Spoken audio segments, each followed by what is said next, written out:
Good morning, student.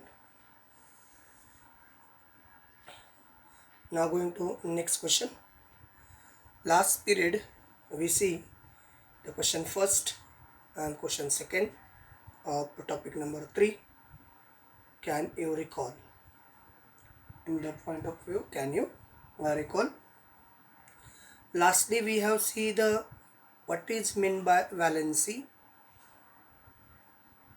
and next question is what is the requirement for writing molecular formula. Molecular formula लिहिण्यासाठी कशाची गरज आहे of different compound. Different कंपाऊंडचे molecular formula लिहिण्यासाठी काय गरज आहे. आपण वेगवेगळे कंपाऊंड लिहूयात. Compound H2O, CH4, then CO2. these are the different compounds. आता हे कंपाऊंड लिहिण्यासाठी काय काय गरजेचं आहे. First of all we required symbol and name of the symbol. name of symbol काय काय गरजेचं आहे. आपल्याला एक सिम्बॉल माहिती असणं गरजेचं आहे आणि त्याचं नाव माहिती असणं गरजेचं आहे. आणि next valency of symbol is most required. त्यालाच आपण म्हणतो रॅडिकल्स.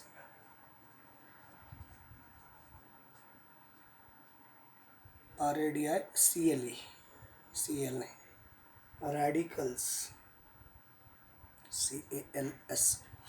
मग त्याच्यामध्ये कुठल्या कुठल्या प्रकारचे acidic radical and basic radicals. आता रॅडिकल्स म्हणजे काय. ज्याच्यावरती पॉझिटिव्ह किंवा निगेटिव्ह चार्जेस असले पाहिजेत. पॉझिटिव्ह किंवा निगेटिव्ह चार्जेस असले पाहिजेत त्याला आपण रॅडिकल्स म्हणतो. ज्याच्यावरती पॉझिटिव्ह चार्ज आहेत ते आहेत बेसिक रॅडिकल्स आणि ज्याच्यावरती निगेटिव्ह चार्ज आहेत त्याला म्हणायचं ॲसिडिक रॅडिकल.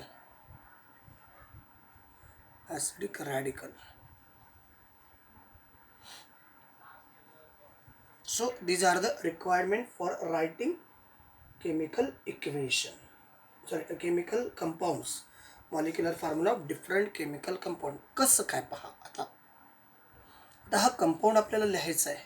काय काय गरजेचं आहे. सिम्बॉल. वॉटर मॉलिक्युलमध्ये कोणते कोणते सिम्बॉल आहेत. एक आहे हायड्रोजन आणि दुसरं आहे ऑक्सिजन. हे दोन सिम्बॉल आहेत. हे ऑलरेडी आपण लास्ट इयरला शिकलेलो आहोत.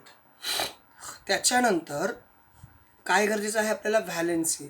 हायड्रोजनची व्हॅलेन्सी 1, ऑक्सिजनची valency 2. Then we multiply this one and this one is multiply आणि मग आपण H2O लिहितो. तर अशा प्रकारे ॲसिडिक रॅडिकल्स याला म्हणायचं आपण. याच्यावरती पॉझिटिव्ह चार्ज, Hवरती कुठले चार्ज येतो प्लस, ऑक्सिजनवरती चार्ज कोणते येतो मायनस. बरोबर आहे का. म्हणजेच याची व्हॅलेन्सी काय झाली 2, याची व्हॅलेन्सी काय झाली 1 आणि मग यांनी एकामेकाला क्रॉस मल्टिप्लाय केल्यानंतर जो कंपाऊंड तयार होतो तो कंपाऊंड आहे या मॉलिक्युलर फॉर्म्युला आहे या कन्स्टिट्युएंट ॲटमपासून हा कंपाऊंड किंवा अशा प्रकारचे डिफरंट कंपाऊंड्स तयार होतात. तर त्याच्यासाठी गरज काय. एक आहे सिम्बॉल, त्याचं नाव आणि दुसरं व्हॅलेन्सी किंवा त्यालाच दुसरं नाव आहे रॅडिकल्स. व्हॅलेन्सीला दुसरं नाव काय आहे रॅडिकल्स ऑर रॅडिकल्स. रॅडिकल्स म्हणजे दोन प्रकार येतात radicals. Acidic radicals and basic radicals. Acidic radicals म्हणजे ज्याच्यावरती निगेटिव्ह चार्ज असतात त्याला ॲसिडिक रॅडिकल्स असं म्हणतात आणि बेसिक रॅडिकल म्हणजे ज्याच्यावरती पॉझिटिव्ह चार्ज असतात त्याला बेसिक रॅडिकल्स असं म्हणतात. आता पुन्हा याला बेसिक रॅडिकल काय म्हणायचं. बिकॉज इट इज आता या फॉर एक्झाम्पल बेसिक रॅडिकल म्हणजे पॉझिटिव्ह चार्ज. एक्झाम्पल पहा. ग्रुप फर्स्टमध्ये असणारे एलिमेंट ग्रुप फर्स्टमध्ये असणारे एलिमेंट कोणते कोणते आहेत? Lithium, sodium, potassium, rubidium, caesium and francium. याचा हायड्रॉक्साईड, याचे ऑक्साईड जरी असले, याचा ऑक्साईड म्हणजे oxides of all these metals, oxides of all these metals हे कुठल्या प्रॉपर्टी दाखवतात? बेसिक प्रॉपर्टी आहेत. म्हणजेच काय, हे जे ग्रुप फर्स्टमध्ये असणारे एलिमेंट कुठले चार्ज असणारे असणार आहेत? पॉझिटिव्ह चार्ज असणार आहे. आणि पॉझिटिव्ह चार्ज असणारे काय असणार आहेत? Basic radicals. बघा परत एक वेळ सांगतो मी, काळजीपूर्वक लक्ष द्या. ग्रुप फर्स्टमध्ये असणारे element lithium, sodium, potassium, rubidium, caesium and francium हे ग्रुप फर्स्टमध्ये. तसं ग्रुप फर्स्ट आणि सेकंडमध्ये असणारे एलिमेंट हे स्ट्रॉंग बेसिस क्रिएट करतात. काय तयार करतात? स्ट्रॉंग बेसिस क्रिएट करतात. स्ट्रॉंग बेस, जसे की सोडियम हायड्रॉक्साईड आहे, पोटॅशियम हायड्रॉक्साईड आहे, हे स्ट्रॉंग बेस तयार करतात. इवन त्यांचे ऑक्साईड हे सुद्धा बेसिक प्रॉपर्टी रिप्रेझेंट करतात. आणि त्याच्यामध्ये असणारे मेटल ॲटम हे पॉझिटिव्ह रॅडिकल्स रिप्रेझेंट करतात.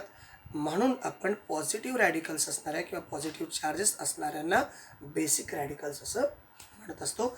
निगेटिव्ह चार्ज असणाऱ्यांना ॲसिडिक रॅडिकल्स असं म्हणत असतो. क्लिअर? चला पुढे जाऊयात आपण. आणि त्याचमध्ये how are molecular formula compound is written. आता मॉलिक्युलर फॉर्म्युला कसा लिहिला? याचा मॉलिक्युलर फॉर्म्युला आपण कसा लिहिलेला आहे? सिम्बॉल्स घेतले, सिम्बॉलच्या व्हॅलेन्सी लिहिल्या, व्हॅलेन्सीने एकाच्या व्हॅलेन्सीने दुसऱ्याला, दुसऱ्याच्या व्हॅलेन्सीने पहिल्याला क्रॉस मल्टिप्लिकेशन केलं आणि मग आपण हे कंपाऊंड लिहिलेले आहेत. फॉर एक्झाम्पल दुसरा कंपाऊंड आपण परत एक वेळेस पाहूयात. सेकंड कंपाऊंड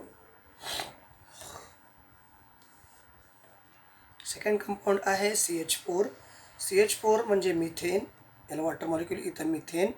मिथेनमध्ये कोण कोण आहे? Carbon and hydrogen. कार्बनची व्हॅलेन्सी आहे 4, हायड्रोजनची व्हॅलेन्सी आहे 1. याने याला मल्टिप्लाय करायचं, याने याला मल्टिप्लाय करायचं. मल्टिप्लाय केल्यानंतर, सॉरी फॉर द नॉईज, याला मल्टिप्लाय केल्यानंतर मॉलिक्युलर फॉर्म्युला होतो CH4. Carbon dioxide, carbon and oxygen, याची व्हॅलेन्सी आहे 4, याची व्हॅलेन्सी आहे 2. हे दोघं एकाच संख्येने जर डिवाईड होत असतील तर ते करायचं 2 1 जा 2, 2 2 जा 4. मग याने याला मल्टिप्लाय, याने याला multiply and the formation of compound is carbon dioxide CO2. In this way we write the compounds. Okay. तर या सगळ्या गोष्टी आपण 9वीत पाहिलेल्या आहेत. म्हणून तुम्हाला प्रश्न विचारला होता, हे आपल्याला माहिती आहे का? हे तुम्हाला माहिती आहे का? याची उत्तरं तुम्ही सांगू शकता का? आता आपण थोडंसं त्या टॉपिकशी रिलेटेड काही इंट्रोडक्शन दिलेलं आहे, त्या इंट्रोडक्शनमध्ये जाऊ, टेक्स्टबुकमध्ये जाऊ आणि मग पुन्हा त्याच्यानंतरचा न्यू पॉईंट आहे chemical reaction. So goes on new points. In earlier standard, we have seen compound are formed by chemical combination of element. Compound are formed by chemical combination of element. एलिमेंटच्या chemical combination पासून तयार होणारे compound. Just like a carbon combines with oxygen and formation of carbon dioxide. Chemical combination, these are chemically combined. Carbon combines with oxygen, chemically combines and to form chemically combines of elements. Elements a chemical combination. Carbon as an element, oxygen as an element, these are chemically combined and to form compound. तर या प्रोसेसमध्ये bond तयार होत असतात. आता पुन्हा प्रश्न आला, बॉन्ड म्हणजे काय? एक ॲटम दुसऱ्या ॲटमला कुठल्या ना कुठल्या तरी फोर्सने बांधला जातो. एखादा ॲटम दुसऱ्या ॲटमच्या जवळ येतो किंवा एक ॲटम दुसऱ्याला होल्ड करून ठेवतो, बांधून ठेवतो. त्याच्यासाठी एकतर कुठला फोर्स असला पाहिजे. त्या फोर्सला आपण बॉन्ड असं म्हणतो. त्याच्यामुळं तो बांधला गेलेला आहे, तो त्याच्यासोबत अटॅच झालेला आहे. मग तो बॉन्ड काय आहे? Formation of chemical bond. एखाद्या पर्टिक्युलर फोर्समुळं या दोघांमध्ये, आता हा कसा बॉन्ड तयार, बघा मी आपल्याला लास्ट इयरला सांगितलेलं आहे, ज्याची जेवढी व्हॅलेन्सी, एखाद्या ॲटमची जेवढी व्हॅलेन्सी असते तेवढे तो बॉन्ड तयार करू शकतो. कार्बनची व्हॅलेन्सी 4 आहे म्हणजे तो 4 बॉन्ड तयार करणार. ऑक्सिजनची व्हॅलेन्सी 2 आहे म्हणजे तो एका ऑक्सिजनची व्हॅलेन्सी 2 आहे तर तो 2 बॉन्ड तयार करणार. आणि मग हे स्ट्रक्चर आपण सॉरी कार्बन, इथं आला डबल बॉन्ड ऑक्सिजन, या ठिकाणी आला डबल बॉन्ड ऑक्सिजन. क्लिअर? म्हणजे कार्बनने किती बॉन्ड तयार केले? 4. ऑक्सिजनने किती बॉन्ड तयार केले? 2. एका ऑक्सिजनने 2 बॉन्ड तयार केलेले आहे. आणि मग हे बॉन्ड तयार करणं हे त्याच्या एकतर इलेक्ट्रॉनिक कॉन्फिगरेशन किंवा ऑक्टेट इव्हन डुप्लेट कन्सेप्टवरती डिपेंड्स असतं. बॉन्ड तयार करण्याची जी कन्सेप्ट आहे, फॉर्मेशन ऑफ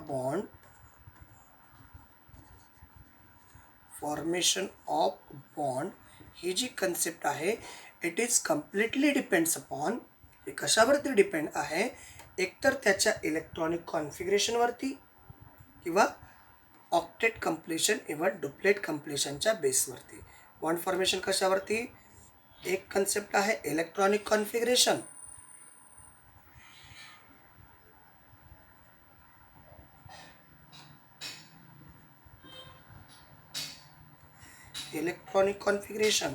आणि दुसरी कन्सेप्ट आहे ऑक्टेट किंवा और डुप्लेट फॉर्मेशन याच्यावरती डिपेंड आहे. आता ऑक्टेट फॉर्मेशन आणि डुप्लेट फॉर्मेशन काय आहे हे आपण लास्ट व्हिडिओमध्ये पाहिलेलं आहे. आता इलेक्ट्रॉनिक कॉन्फिगरेशन म्हणजे distribution of electron in different shell, it's called electronic configuration. For example, कार्बनचं electronic configuration, atomic number of carbon is 6, electronic configuration of carbon is 2,4. So according to that electronic configuration, या electronic कॉन्फिगरेशनवरनं it is a orbit number first, it is a orbit number second, it is also called as orbit number K, then also called as orbit number L, and L orbit or second orbit is the last orbit of the carbon atom. या electronic कॉन्फिगरेशनवरून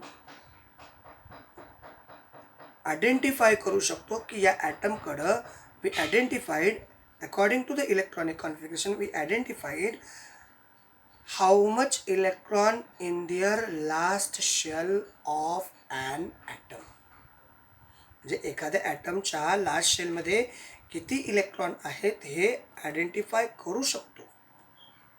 आणि मग त्या last इलेक्ट्रॉनच्या बेसवरती त्याला किती इलेक्ट्रॉनची गरज आहे किंवा तो किती इलेक्ट्रॉन डोनेट करणार आहे, how much electron is donate, किंवा how much electron is accept, even how much electron is share. तर या सगळ्या गोष्टी डिपेंडिंग अपॉन, या तीनही concept depending upon number of electron in last shell of an atom याच्यावरती डिपेंड्स असतं. आणि मग जेवढे इलेक्ट्रॉन त्याच्याकडे आहेत लास्ट शेलमध्ये त्याने डोनेट केले, ती त्याची व्हॅलेन्सी ॲक्सेप्ट केले किंवा ती त्याची व्हॅलेन्सी किती इलेक्ट्रॉन शेअर केले ही सुद्धा त्याची व्हॅलेन्सी असते. आणि मग तेवढे बॉन्ड तयार होत असतात. म्हणजे हे बॉन्ड फॉर्मेशन या इलेक्ट्रॉनिक कॉन्फिगरेशनवरती डिपेंड आहे. हे बॉन्ड फॉर्मेशन त्या ॲटमच्या व्हॅलेन्सीवरती डिपेंड आहे. आणि मग दुसरं एक्झाम्पल पहा, H2O मध्ये ऑक्सिजनची व्हॅलेन्सी 2 आहे म्हणजे तो 2 बॉन्ड तयार करतो. क्लिअर? तर अशा प्रकारचा हा कन्सेप्ट या ठिकाणी आपल्याला सांगता येतो. चला, आय होप या सर्व कन्सेप्ट आपल्याला समजल्या असतील. तर आपण नेक्स्ट पॉईंटकडे जाऊयात. एक छोटासा टेबल दिला आहे आणि त्याच्यावरून तुम्हाला ठरवायचं आहे काय आहे काय नाही आहे ते. क्लिअर? चला, केमिकल रिॲक्शन. केमिकल रिॲक्शन म्हणजे ज्याच्यामध्ये रिॲक्टंट असतो, प्रॉडक्ट असतो. रिॲक्टंट, नंबर ऑफ रिॲक्टंट असतील तर त्याच्यामध्ये एक किंवा एकापेक्षा जास्त रिॲक्टंट असतील तर ते दोन सेपरेट लिहिण्यासाठी प्लस साईनचा वापर केला जातो. त्याचबरोबर प्रोडक्ट असतील तर त्याला सेपरेट करण्यासाठी सुद्धा प्लस साईनचा वापर केला जातो. आणि रिॲक्टंट आणि प्रोडक्टला सेपरेट लिहिण्यासाठी फॉरवर्ड ॲरो रिप्रेझेंट केला जातो. ॲरोच्या बॅक साईडला असणाऱ्या ना रिॲक्टंट असं म्हणतो, तर in front of the arrow त्याला प्रोडक्ट असं म्हणत असतो. चला, नेक्स्ट पॉईंट बघायचा आहे टेक्स्टबुकमधला, केमिकल रिॲक्शन.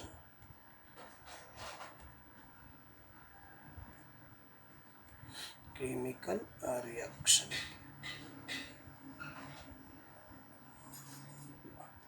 आता केमिकल रिॲक्शनमध्ये एक थिअरॉटिकल कन्सेप्ट दिला आहे, तो आपण पाहणार आहोत. Some of the scientists in 18th and 19th century carried out the fundamental experiment of chemical reaction. 18व्या शतकामध्ये इव्हन 19व्या शतकामध्ये सायंटिस्टनी काही पायाभूत म्हणजे बेसिक एक्सपेरिमेंट रन केले आणि त्यावरनं त्या एक्सपेरिमेंट रन करत असताना काही केमिकल रिॲक्शन झालेले आहेत. And their experiments during chemical reaction composition of the matter and changes and that changes remains permanent. So on the contrary, during the physical change only the state of matter changes and the change is often temporary in nature. बघा, निसर्गामध्ये सायंटिस्टने वेगवेगळ्या concept बघितल्या. याच्यामध्ये दोन प्रकारचे changes सायंटिस्टला पाहायला मिळाले. एक आहे फिजिकल चेंज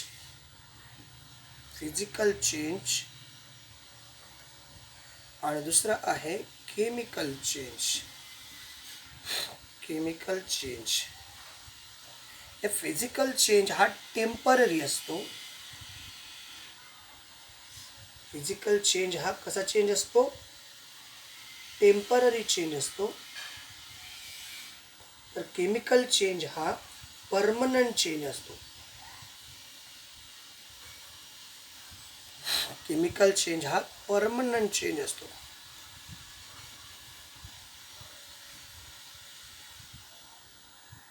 परमनंट म्हणजे एकदा का तो चेंज झाला. आता फिजिकल चेंज एकदा का, परमनंट म्हणजे एकदा का तो बदल झाला की तो बदल पुन्हा ओरिजिनल कंडिशनमध्ये येत नाही. त्याचे एक्झाम्पल बघूयात आपण. जस्ट लाईक अ फिजिकल चेंजमध्ये H2O हा आहे लिक्विड फॉर्ममध्ये, याला आपण वॉटर असं म्हणतो. त्याच्यानंतर H2Oच आहे, हा आहे सॉलिड स्टेटमध्ये, त्याला आपण आईस म्हणतो. आणि दुसरी कंडिशन या ठिकाणी लिहितो मी. H2Oच आहे, गॅसियस आहे, त्याला आपण वेपर असं म्हणतो.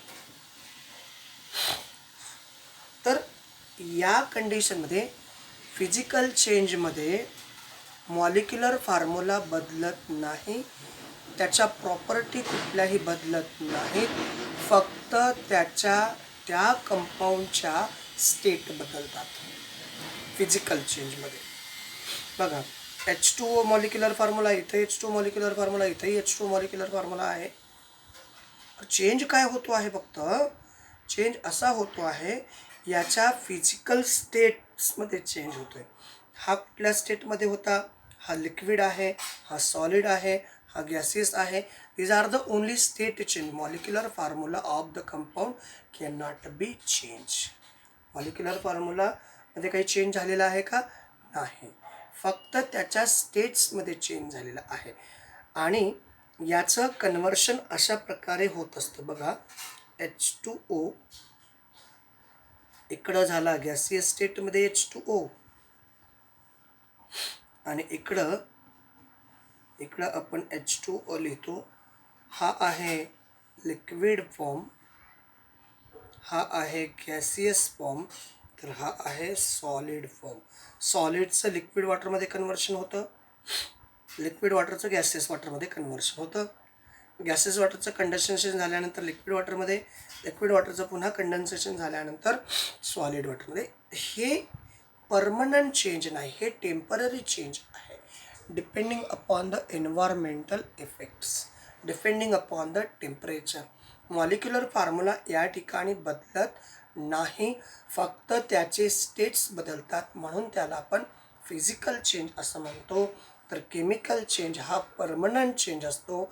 एकदा का त्याच्यामध्ये बदल झाला की त्याच्यामध्ये पुन्हा कुठल्याही त्या कंपाऊंडच्या प्रॉपर्टीजमध्ये कुठलाही चेंज पुन्हा होत नाही.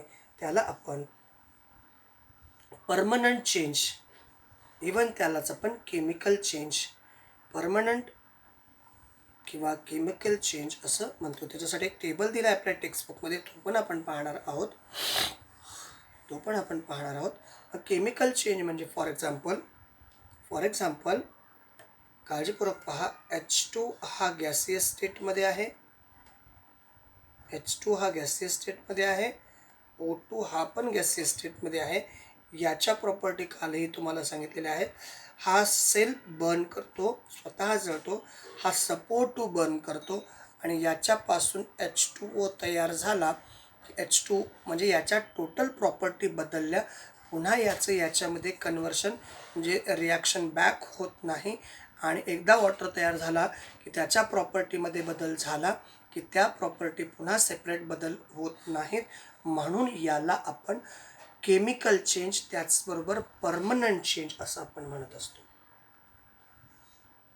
क्लिअर येते का? पहा, याला काय म्हणायचं? Permanent change. तर फिजिकल प्रॉपर्टीला सॉरी इथं AN पाहिजे, PRMAN, permanent change, MANENT, permanent change. तर फिजिकल प्रॉपर्टीमध्ये हा टेम्पररी चेंज असतो, त्या चेंजेसमध्ये बऱ्याचदा बदल होऊ शकतात.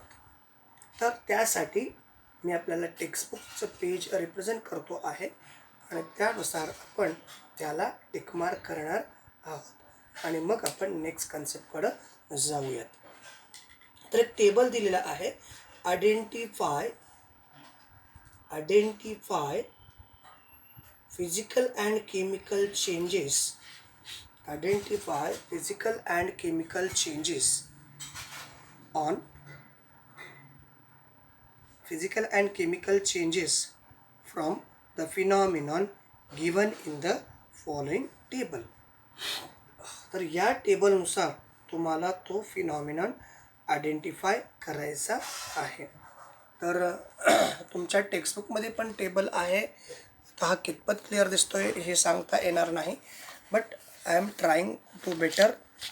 So this is a table to give for you. This is a table, and in this table we find out. So first one, transformation of ice into water.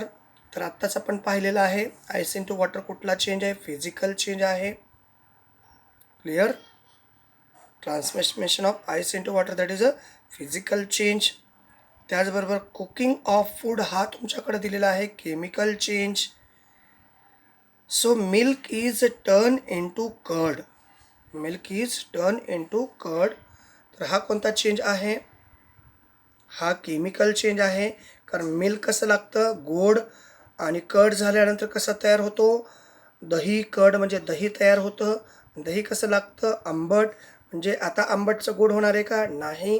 म्हणजे तो कुठला चेंज आहे? Chemical change. त्याच्यानंतर आहे पुढचा question आहे, evaporation of water. हा कुठला चेंज आहे? Physical change. कारण वॉटर इव्हॅपोरेट झाल्यानंतर त्याचं पुन्हा liquid water, even solid water आपल्याला मिळविता येतं. Digestion of food in the stomach कुठला चेंज आहे? Chemical change. कारण आपण जी रिॲक्शन बघणार आहोत, डायजेशन ऑफ स्टमक, हे ऑक्सिडेशन रिॲक्शन आहे. त्याचबरोबर size reduction of naphtha ball expose to air. Naphthalene बॉलचं एक्सपोजिंग होतं एअरमध्ये, त्याचा साईज कमी होतो आणि त्याचं ऑक्सिडेशन होतं आहे, त्याही ठिकाणी केमिकल चेंज आहे. त्याचबरोबर स्टेनिंग अ शहाबाद और Kadapa tiles by lemon juice. Shahabad tiles किंवा कडप्पा टाईल्स याच्यावरती लिंबाचा रस पडल्यानंतर त्याच्यावरती डाग पडतात. लेमन ज्यूस हा ॲसिड आहे, शहाबाद स्टोन हा बेस आहे आणि याच्यापासून जी रिॲक्शन होते ती न्यूट्रलायझेशन रिॲक्शन आहे. Breaking of glass object on falling on a height हा एक फिजिकल चेंज आहे, कारण त्या काचेच्या तुकड्यांचं कन्व्हर्शन पुन्हा आपण काचेमध्ये करू शकतो. So these are the different examples is given in our table. चला परत एक वेळेस मी आपल्याला आठवण करून देतो या टेबलची. आपल्याला परत एक वेळेस मी आठवण करून घेतो नेमकं काय काय आहे त्या टेबलमध्ये.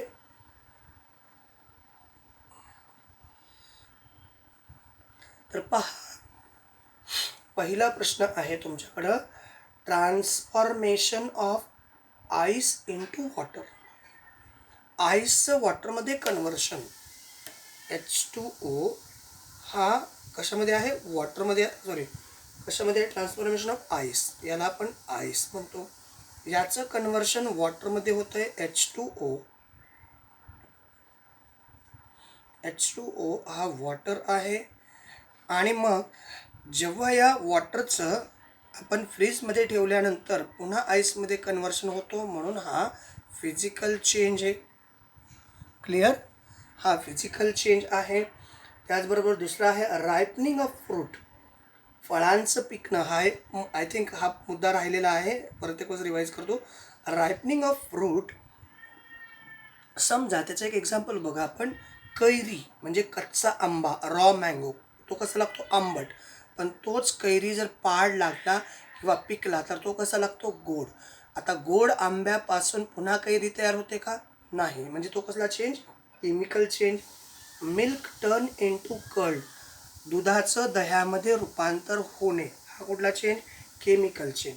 इव्हापरेशन ऑफ वॉटर, कुठला change, physical change. Digestion of food in the stomach, food म्हणजे काय, कार्बोहायड्रेट्स. तुम्ही जेव्हा रेस्पिरेशन करता त्याच्यातनं काय जातो, ऑक्सिजन. त्यापासून काय तयार होतो, कार्बन डायऑक्साईड.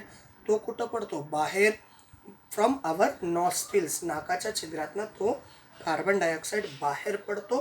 म्हणजे तो सुद्धा पुन्हा आतमध्ये येणं शक्य नाही, म्हणून त्याला आपण केमिकल चेंज असं म्हणतो. Size of naphthalene ball, size of naphthalene ball हा काय आहे, कुठला चेंज आहे. चला, नॅफ्थॅलिन बॉलचं तुम्हाला एक्झाम्पल माहिती आहे. Size of the naphthalene ball हा कुठला चेंज आहे, फिजिकल चेंज आहे. कारण जर तुम्ही ऑब्झर्वेशन केलात, नॅफ्थॅलिन बॉलचं जर ऑब्झर्वेशन केलेलं आहात, याच्या अगोदर माझ्याकडनं केमिकल चेंजेस असं म्हटलं गेलेलं आहे साईज ऑफ नॅफ्थॅलिन बॉलसाठी. त्याचं कारण असं आहे, नॅफ्थॅलिन बॉलला जर तुम्ही ओपन स्पेसमध्ये ठेवून, म्हणजे जसं कॅम्फर आहे, काही अंतरावरती तुम्ही त्याला जर प्रिझर्व करू शकलात तर तो तुम्हाला पुन्हा मिळविता येतो. जर ओपन स्पेसमध्ये ठेवला तर तो फक्त लिबरेट होतो, म्हणजे त्या नॅफ्थॅलिन बॉल गॅसियस स्टेटमध्ये निघून जातो, फक्त त्याची कोणासोबत रिॲक्शन होत नाही, त्याची साईज कमी होते. नॅफ्थॅलिन बॉलच्या कोणासोबत रिॲक्शन होत नाही, म्हणून त्याला आपण फिजिकल चेंज असं म्हणतो. त्याचबरोबर कुठला आहे, next one, staining of Shahabad किंवा Kadapa tiles on lemon juice.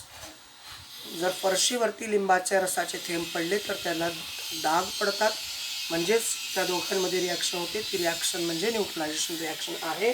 आणि शेवटची, काच काही अंतरावरती पडून जर तुकडा पडला तर तो कुठला चेंज आहे, तर तो आहे फिजिकल चेंज. अशा प्रकारचे हे वेगवेगळे एक्झाम्पल आहेत. आणि याच्यानंतर काही ॲक्टिव्हिटीज आहेत, त्या ॲक्टिव्हिटी आपण नेक्स्ट व्हिडिओला पाहणार आहोत. तोपर्यंत सध्या इथेच थांबू. Thank you, thanks a lot.